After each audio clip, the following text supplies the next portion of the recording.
Welcome to Brewsers, a podcast about beer, coffee, booze, and bruisers. I am your host, Rory John, and today we speak to Cody Martin, Shug, and Kim Flores from Powerhouse Brews. Powerhouse Brews is the collaboration between Martin House Brewing and Power Biofarms to make an amazing THC seltzer. We get so into that, we get even more information about what's going on when it does come to the laws here in Texas again and how they're able to do this. And it tastes absolutely amazing. So if you are in the DFW area, make sure to get yourself some Power Biofarms. They only have 2 flavors right now, but as you will hear, they are going to just continue to make more, and it's going to be an absolutely hit, and I can't wait to see how big it gets. Now, if you want even more information, make sure to sign up for our newsletter. It comes out twice a week. You get even more information about our guests. You get fun facts, and you get to find out what's happening with your favorite podcast, all about beer, coffee, booze, and bruisers. So without further ado, here is Powerhouse Brews.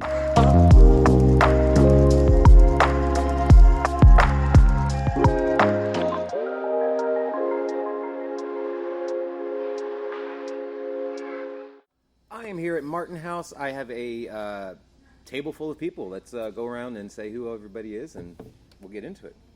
Cool. I'm Shug. I do our marketing here at Martin House. I'm Kim. I go by the Hemp Housewife on social media. I'm also the Director of Sales and Business Development over at Power Biofarms. And I am Cody Martin. I'm the owner and CEO of Martin House, and now also making Powerhouse, so this is exciting. Well, good. We're here to talk all about Powerhouse. I guess initially, how did you guys get meeting? Cody, do you want to take that one since Colt is not here? So I mean, I just was along for the ride, to be quite honest. I think Shug is the one. Shug is the one that made the meeting. I mean, that's his specialty, is connecting people. I think it was probably a year ago. I'm not sure what we were doing, but we have so many events out here. So we just had, it was an event, I'm not sure which one it was, but we always have a bunch of local vendors out, and Power hit us up, and they wanted to come out and showcase their products. So we said, yeah, sure, that's cool. So they came out, we met, we had some beers, and that's kind of how it started. They were just really cool people, good vibes, and so it was about a year ago we met and just kind of formed a bond and started working on this, I don't know, for just a few months ago, actually. So. Right. Yeah, I mean, we were talking about it since the first time we met, but I mean, it only started to seem real when we kind of, I mean, it started these sorts of things started popping up in the market, and we're like, wait a minute, this is real. Right. Yeah. I mean, it took us some time to realize, I mean, I think that's just the case for the general public as well. It takes time to figure out that, wait a minute, this is legal? Yeah. And it is, Yes. and it took us time too. And so, that relationship started with some really fun collaborations in the way of us making beer. Yeah. A prickly pear watermelon sour that we made with terps, which is just the aromas and flavor compounds from the hemp plant. And so we started with that, and that's really, then they made a gummy that had a similar flavor, and so, there was no THC. It was just cross-branding and similar flavors, and so it's turned into something. So now we have it's the full combo. the 2 seltzers, the Hey lemon guys, lime. we're Hey, doing a podcast over right here. now. Sorry. They're like, our bad. Yeah. We're going to start over. But we have the 2 flavors, lemon lime and strawberry.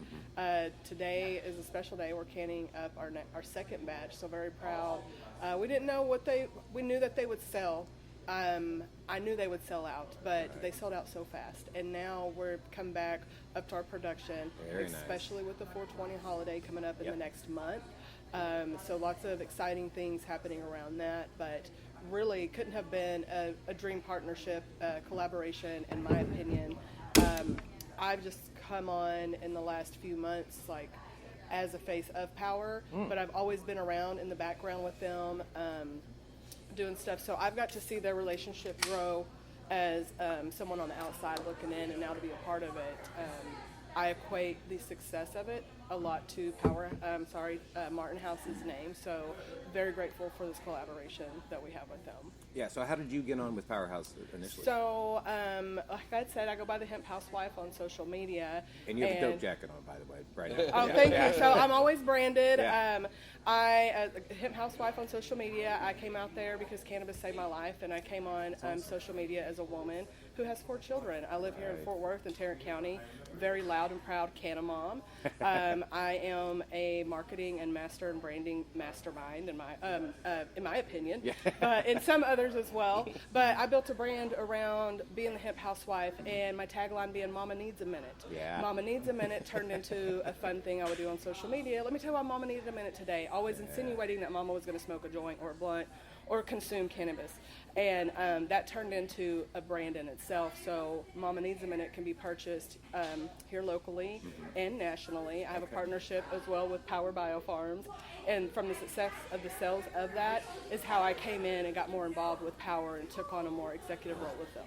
Sorry, is that background noise going to be an issue? No, that's fine, actually. Oh. Yeah. Sure. Yeah, I've had worse for now. All right. So that's kind of how I came about. And so I also have a brand within Power Biofarms portfolio, but I now also represent their entire cultivation. So That's awesome. thank you. Now, you talked about how it sold out immediately when it first started.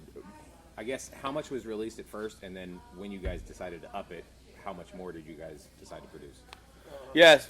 So we did, was it 5 or 10 barrel? How much did we end up with? 10 barrels of each. 10 barrels. So yeah, 10 barrels, a beer barrel is 31 gallons. So we did about 300 gallons of each flavor to start with. And you know, we knew that was a small batch, and we knew we were going to run out, but we also knew that this was a new product. It's a new category. Yeah. It's a new partnership. There's a lot of things that, you know, we knew that there were going to be kinks to work out. And so, I mean, a lot of things that, the main thing that drives the timeline on this is the packaging. And so, you know, we ended up, after we got it out in the world, we saw it, we worked with it, we made sure we were following all the regulations. We had to make some tweaks, and so we had to order a new batch of labels. And I'm glad that we started with a small batch, because otherwise we would have been left with a bunch of labels we really didn't get to use. So it was an experiment in the market first to see, do people want this? We think they do. Let's try it out. We ran through it so fast it was obvious that they do. We were able to learn a few lessons, make some tweaks in the labels, and really dial in on, you know, what we're putting out in the market. And so now we've ordered labels for this batch that we just made, which is 3 times the size. So we made a triple size batch. So that's about 400 cases, 424 can cases of each flavor.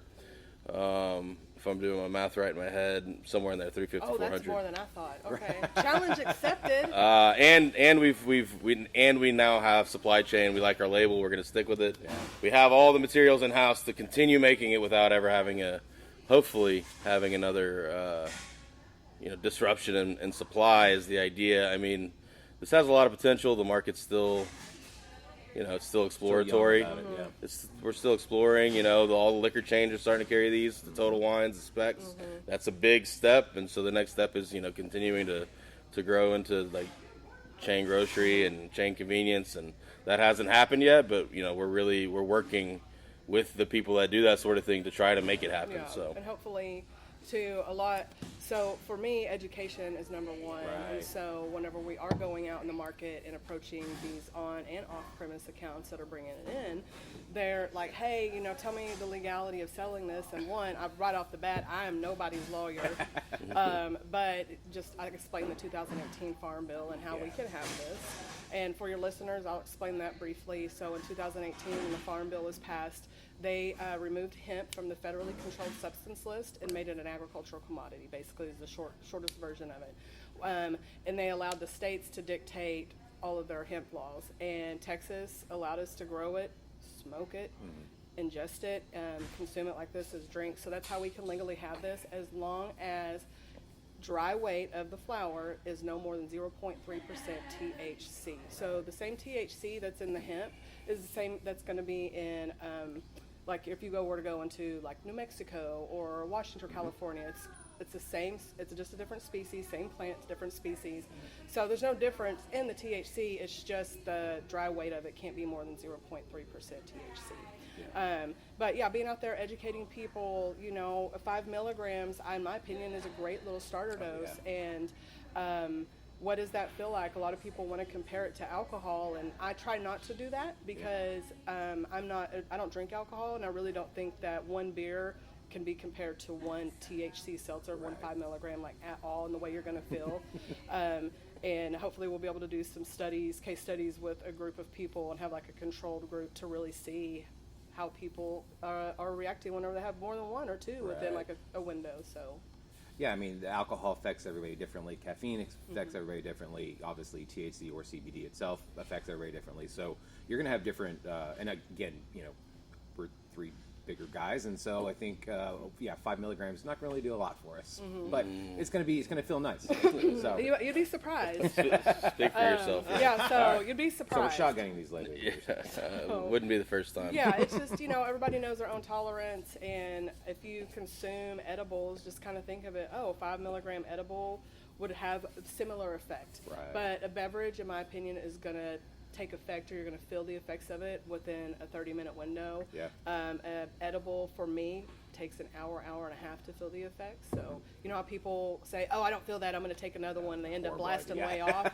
That's because they don't really allow their time for their body to really get the effect of what is happening. Yeah, so one of the very interesting things about the way you get THC into a drink is it's been made, they processed it in a way that makes it water soluble.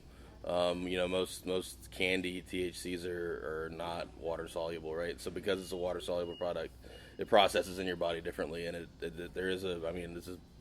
I'm not a scientist, but there's a scientific reason about why it doesn't have to. I don't know if it's your kidneys, your liver doesn't have to process it. It can go right through the stomach or something like that. Don't quote me on it, but it is known that it takes effect much quicker than traditional, gummies that you would have gotten in the past. And the reason for that and why it takes effect so quickly is because we all have an endocannabinoid system. Right. That's also why we can't overdose on them. As soon as you're consuming any cannabinoids, your body is accepting them. And alcohol, and I know we're amongst friends, and they've heard me say this before, you're poisoning yourself whenever you're ingesting it, and that's why your body's really fighting it off. But it's the opposite effect whenever you're consuming cannabinoids. Right. Which I love so much because, again, you can't overdose on it, and you don't feel the effects the next day afterward. Oh, absolutely. Yeah. Now, you talked about how it's legal here in Texas, and I know other people in other states are listening. Can you, Cody, go into what exactly you had to change on the label? Because TABC is we'll say a peculiar organization. You're right, TABC is, but TABC has no jurisdiction over this at all. There's no alcohol in it. I don't report it to them. They don't need to know that I make it. Okay. They have no... they don't govern this at all. So the Texas Health Services, Texas Department of Health and Human Services. Texas Department of Health and Human Services is the one that regulates it. Although it's really more of a guideline than a regulation. It's generally unregulated. There are a few requirements, and some of those are that we have, QR code on the can that links to the lab results. So this is tested every single batch. You can get the QR code. There's a batch number on the bottom of the can, and you can look up the lab results from that. That will show you, number one, is there really 5 milligrams, like I said? Right. And number two, is it less than 0.3% by weight of THC, which is what makes it legal. Yeah. And so you can scan that QR code, and don't do it today because, we just canned it. I'm not sure if they've updated the website yet, but in theory, you look at the batch on the bottom of your can, you can compare it to the results. So that was one of them. We also wanted to highlight that it was sugar-free. That was an addition. Yeah. In addition, we didn't like the colorways. The two cans were a little too similar. So we have the strawberry flavor and the lemon lime. Lemon lime is now green. It was a pink and purple, and they were too similar. Oh, that makes sense. So we were able to change that. Something that looked good on the computer screen, and in theory, until you had the two cans sitting next to each other, I'm like, wait a minute. So that was another change we made. I think we actually tweaked the government warning a little bit. We added that it may result in a positive drug test. Yeah, we added that too. So that's a new addition based on some industry guidance. And again, there's nobody telling us what this warning should say. Like on alcoholic beverage, they tell you what warning to put on it. It's governed. Yeah. A lot of us it's are all self-regulated. It's all self-regulated. So this is like the industry has gotten together and sort of. We're trying not to be the wild. We're trying to show. Anybody that we're treating it seriously.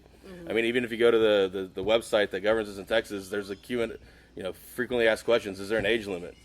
And the Texas government says there is no age limit to sell this. So it is ungoverned in that way. And so, but you'll see that we won't be participating in anything that sells to anyone less than 21. So, again, these are all self-regulating things. The warning that we came up with is that sort of the industry has